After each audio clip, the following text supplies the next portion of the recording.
All right, so we're diving deep today into the first ODI between Pakistan and New Zealand. Yeah, we've got some interesting post-match thoughts from Pakistan's captain, Mohammad Rizwan. And we really want to try to figure out, how their promising start kind of unraveled. Yeah, Pakistan seemed to be in a good position at points, but then just couldn't quite close it out. Exactly. And Rizwan himself pointed out a few key factors that may have contributed to the loss, so we'll unpack all of that today. That's good. Let's start right at the beginning.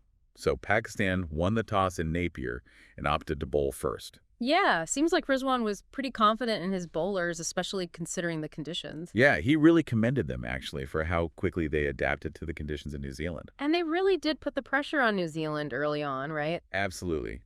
Akif Javed bowled a fiery spell, let me tell you. Oh, yeah.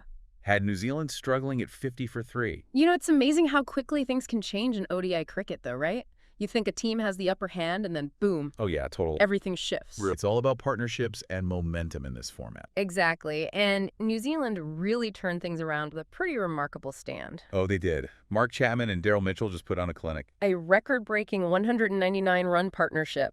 Wow. Chapman ended up with a stunning century, 132 runs, and Mitchell wasn't far behind with a solid 76. And then to add insult to injury, Abbas comes in and smashes a quick-fire 50 off just 24 balls. I mean, talk about a late surge, right? They really piled on the runs at the end. Yeah, they set a very challenging target for Pakistan 345. It's tough to chase down a total like that in an ODI. For sure. So, So how did Pakistan approach this daunting chase? well, they came out swinging. They showed a lot of intent right from the start. Aggressive right out of the gate. Absolutely. Their opening pair debutant Usman Khan and Abdullah Shafiq put together an 83-run partnership. So it looked like they were well on their way to a strong response. Yeah, for a while it seemed like they were really up for the challenge. But then what happened? That kind of momentum can be fragile, can it? It really can.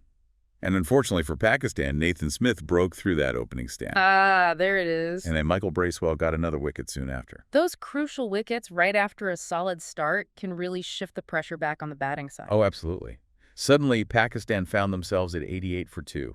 So they needed to rebuild and consolidate. Exactly. And that's where Babar Azam and Mohammad Rizwan stepped in. Ah, a strong and experienced pairing. Yeah, they formed a vital 76-run partnership and really kept Pakistan in the game. Babar in particular is such a key player for Pakistan. He's the backbone of their batting lineup for sure. So things were looking a bit more hopeful at that stage. They were. But then another twist in the tail.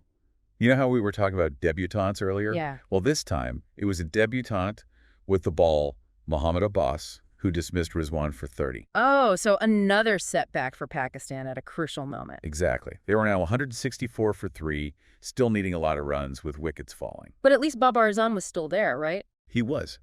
And he continued to hold the innings together, forming another important partnership this time with Salman Ali Agha. A fighting effort definitely needed at that point. Absolutely. Yeah. They put on an 89-run stand, and Babar even reached his 36th ODI 50. Wow, that's impressive consistency. He was looking really solid, but then came a turning point that Rizwan himself highlighted in his post-match comments. Oh, what happened? Babar was dismissed for 78 in the 39th over by Will O'Rourke. Ah, and that's often the case, right? When a well-set batsman like Babar gets out, it can trigger a collapse. Yeah, it really felt like the air went out of Pakistan's innings at that moment. So what happened after that? Did anyone else step up for Pakistan?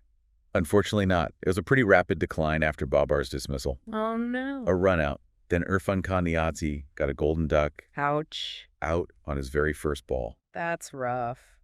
Yeah, things are looking really bleak at that point. They were 253 for 6. Needing a miracle, basically. Pretty much, Nathan Smith came back into the attack and took 2 more wickets, and eventually Pakistan were all out for 271 and 44.1 overs. Quite a disappointing end for them, considering that promising start.